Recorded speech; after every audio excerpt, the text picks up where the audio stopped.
Bien amigos, estamos ya con Juan de la Puente, politólogo aquí en Redes y Poder. Juan, buenas noches. Un gusto, buenas noches.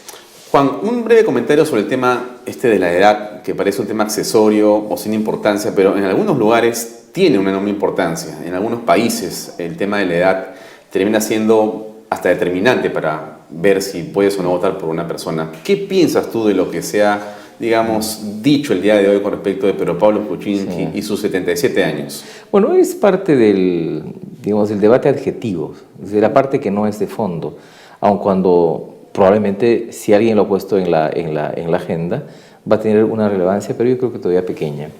De presidentes elegidos democráticamente en el siglo XX han sido entre 50 y 60 años, ¿no? Belaúnde probablemente sobre los 60, 62, su segundo periodo. Y hemos tenido presidentes en América Latina como Joaquín Balaguer en República Dominicana, que asumió de muy avanzada edad su quinto periodo. Y bueno, y una cosa final, la Constitución en realidad lo que te pide, digamos, en el caso hipotético que se declare la vacancia de una persona por una incapacidad permanente. Entonces un presidente con una edad considerable, sobre los 75, 78, no creo que sea un problema. Pero el problema del PPK son otros, creo que no tienen necesariamente que ver con la edad, ¿no? Esa es mi tesis, que va por otro lado. Bueno, y ahora, tú has escrito un artículo interesante, como siempre, tus columnas en La República, yo siempre las leo. Gracias. Y siempre saco ideas ahí porque tú eres bien fino en tu análisis. Entonces, tú has escrito una columna sobre PPK Ayala en la batalla. Bueno, a ver, solamente para tener claro para las personas, Keiko está media consolidada arriba, 30 y tantos, y ocurre algo en el segundo lugar, por lo menos a vista de tu artículo, y lo que también estamos mirando nosotros, ¿no es cierto? Un Pedro Pablo que, a pesar del tiempo, no logra subir más, está como estancado en ese segundo lugar. Alan aparece recién y también está como en el tercero, pero como que lo quisiera amenazar, y ahí ha aparecido a lo lejos Acuña, que le ganó a Toledo, aparentemente en la última foto de Ipsos Apoyo. Bueno, hay una conflagración que se va a dar por el segundo lugar entre Pedro Pablo Kuczynski y Alan García. ¿Cómo ves esa situación? Sí, se avecina una batalla, sobre todo porque tenemos un escenario inéditamente desestructurado, ¿no? Porque a 6 meses antes de las elecciones, en los comicios del 2001, del 2006 y del 2011, yo no he encontrado el escenario que se ha armado en el Perú. Porque nosotros tenemos un escenario que yo denomino de Blancanieves y los 7 enanitos. Tenemos a Keiko Fujimori con 34 o 35 y la verdad es que el resto sumados o no alcanzan o casi alcanzan, pero no superan a Keiko Fujimori. Este escenario no lo tenemos y eso tiene que ver con el hecho que la candidatura derecha está estructurada, pero en los que aspiran al centro, a centro derecha, a la centro izquierda y a la izquierda hay una total desestructuración.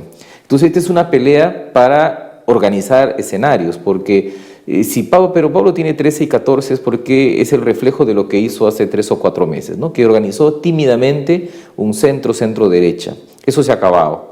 Y García obviamente tiene una dificultad que no crece porque el antialanismo que lo golpea es un nuevo antialanismo, no el antiguo, es un antialanismo muy duro que le impide crecer. Por lo tanto, esa pelea es para coger un escenario, un espacio, solo que tú puedes cogerlo matando al otro, ¿no? Que es el problema entre García y PPK. ¿Y cómo los ves a ambos en términos de fortalezas y debilidades? ¿Cuál podría ser el que termine por empujar al otro y subir o eliminarlo? Bueno, lo que se dice en las encuestas en general de PPK es que sabe de economía, o sea, podría ayudar al Perú a mejorar la economía, y es honesto.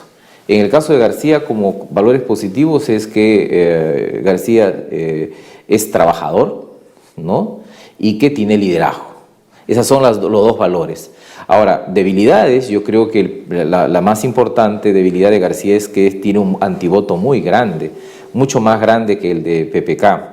Aun cuando creo también que el antivoto de PPK sorprende porque está sobre el 45%, el de García está sobre el 64%. Y la debilidad de PPK creo que es su precariedad. Y eso creo que no necesariamente tiene que ver con la edad, es decir, no tiene partido, no aparece con un Estado mayor y está organizando unas listas parlamentarias muy chambonamente, es decir, jalando gente de un lado o de otro. Mientras que García tiene al APRA y ha tenido, digamos, la audacia de hacer unas elecciones internas donde él era un único candidato ciertamente, pero el músculo del APRA, ¿Qué le queda a PPK? Es exhibir un músculo que creo que puede tener, que es el músculo de los medios de comunicación, el músculo de antiaprismo. Pero no sé, mi impresión es de que no está ejerciendo o ejercitando ese músculo. Claro, si en ese contexto aparece alguien y le dice, oye, tú tienes mucha edad, probablemente agrega a cosas que ya existen como candidatura, ¿no? Ahora, con respecto a los medios, ha dicho una cosa cierta, porque Pedro Pablo no tiene Estado Mayor, pero ha desaparecido de los medios. Él no sale hace tiempo, pero hoy salió en varios medios a hablar. Salió Gilbert Violeta, salió Carlos Brus. Es decir, se han dado cuenta ellos, la impresión que me da a mí, es de que si no salimos a hablar, nos puede pasar por encima o se puede acercar o acortar la distancia con el APRA. Pero te quiero hacer una pregunta que tiene que ver con esto, ¿no? La oratoria, por ejemplo. Juan, tú eres una persona que viene analizando el tema político hace tiempo en el Perú. Tú has visto varios líderes políticos. La oratoria de García, esa capacidad de enfrentarse a las masas, convencer, ¿tiene un valor en esta elección? Es relativo, cada vez es más relativo. Es cierto que García es un gran orador, pero la campaña del 2001 no fue una campaña oratoria. La del 90, en la que gana Fujimori, tampoco. La del 2011 tampoco. Y la verdad es que nosotros hemos tenido candidatos pico de oro que han perdido.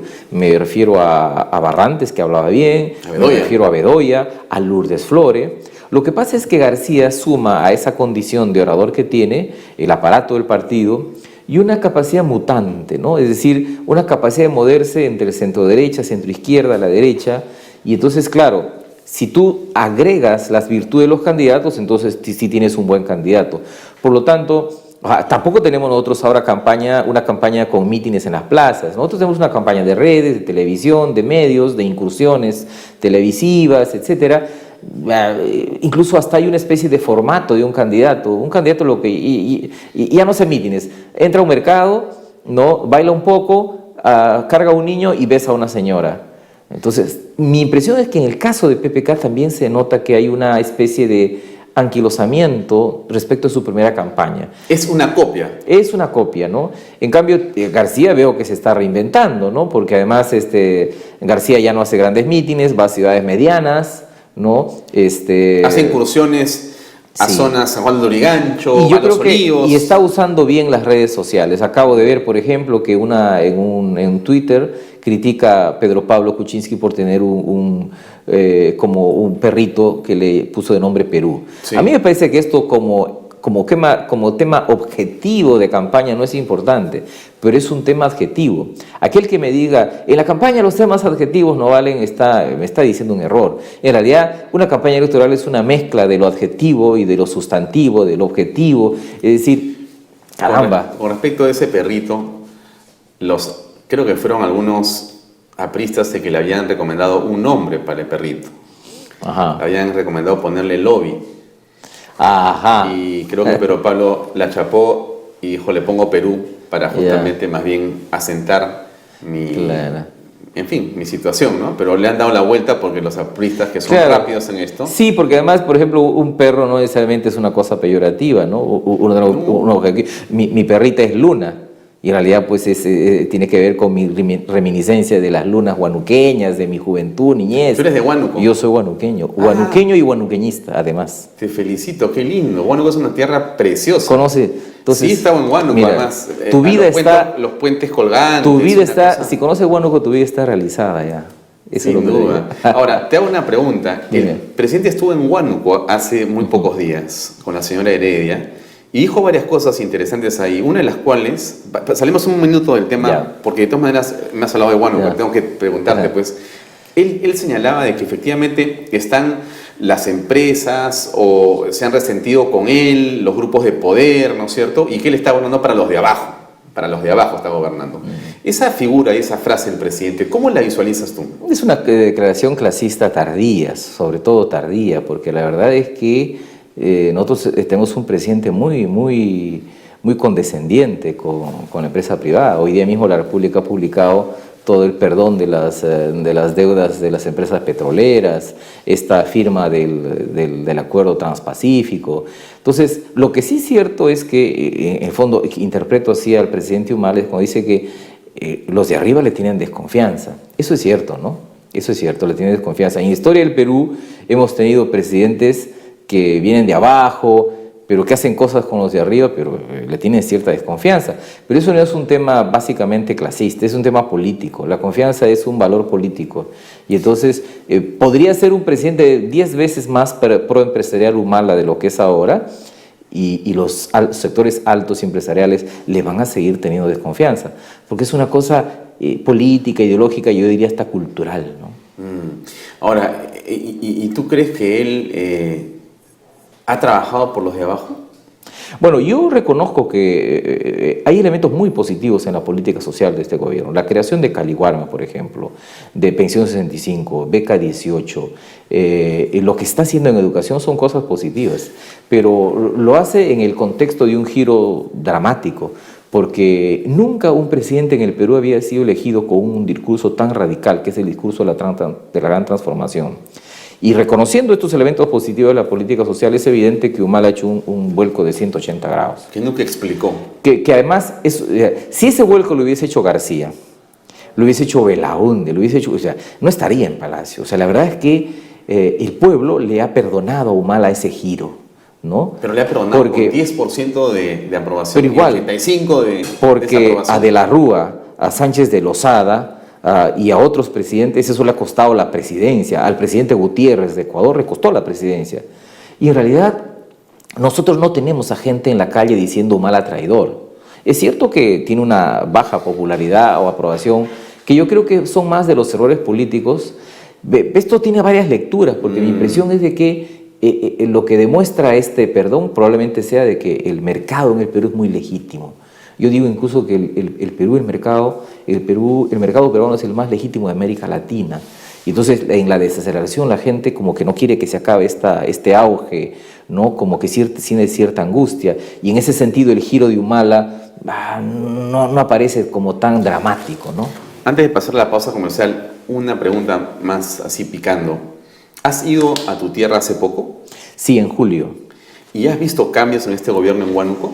En general, el anterior gobierno y el de Toledo, creo que han producido un salto de calidad en la inversión pública del centro hacia las regiones.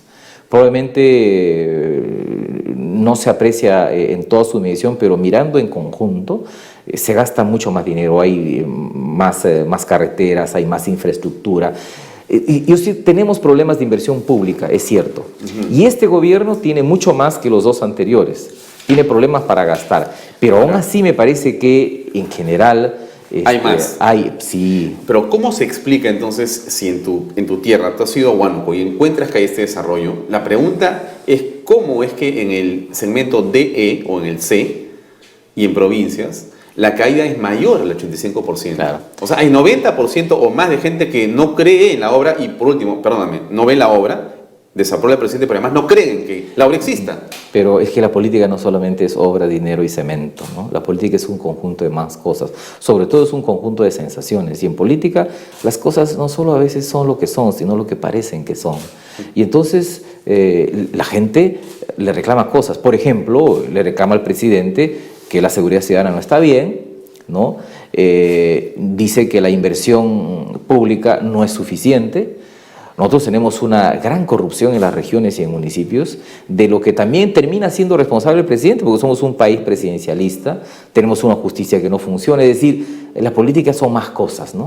Incluso en la hipótesis de que hubiéramos construido 10 veces más, es probable que la insatisfacción ciudadana continúe. Claro, si uno mira en micro, un alcalde que hace obras es reconocido, pero un presidente que basa su ejercicio solo en hacer obra pública, me parece que está cometiendo un error, porque la política son más cosas, ¿no? Bien, Juan, vamos a una pausa y regresamos para seguir conversando. Yo quisiera que nos acompañen, amigos, porque quiero hablar con Juan en la siguiente secuencia sobre los enanitos, en este Blancanieves, pero también yo creo que hay mucha gente que se pregunta por estos enanos, por estos otros candidatos, ¿qué puede pasar ahí? ¿No es cierto? ¿Puede saltar o no alguien y pasar adelante, ¿no? Vamos a una pausa comercial, amigos, y regresamos enseguida con Juan de la Puente en Redes y Poder.